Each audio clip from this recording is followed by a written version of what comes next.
होत आहेत, एवढ्या लेडीज साड्या विकतायत.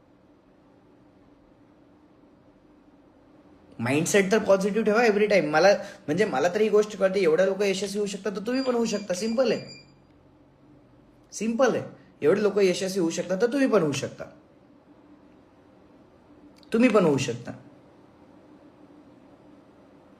क्लिअर आहे.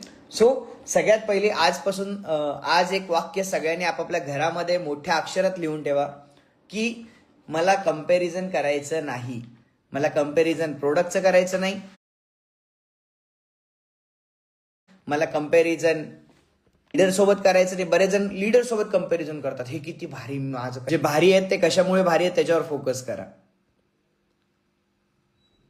आज प्रत्युष्य स्टोअर कुठेही असतील, आज बरेच कंपनीचे बरेच स्टोअर आहेत जे होम बेस आहेत. मी तुम्हाला सांगतोय बघा, काही जणांना काय वाटतं की ज्यांच्या घरामध्ये स्टोअर आहेत तर त्यांना थोडंसं कमीपणा वाटतो. अरे कमीपणा म्हणून नाहीये, ही गोष्ट समजून घ्या की घरातून जरी ते स्टोअर असतील, हा आपला बिझनेस मॉडेलच आज होम बेस आहे.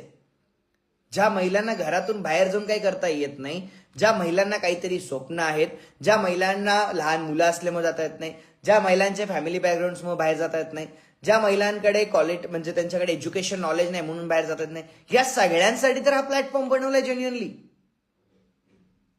हा प्लॅटफॉर्मच या सगळ्यांसाठी बनवलेला आहे. मग कोणी घरातून दुकान चालवत असेल तर वाईट काय? आज माझं सुद्धा आउटलेट, खाली घर आहे, वरती माझं आउटलेट आहे. आज प्रत्युषे 70% दुकाने घराच्या वरती किंवा घरामध्ये हॉलमध्ये आहेत, पण त्याचा सेल हा शोरूमवाल्यांपेक्षा जास्त आहे.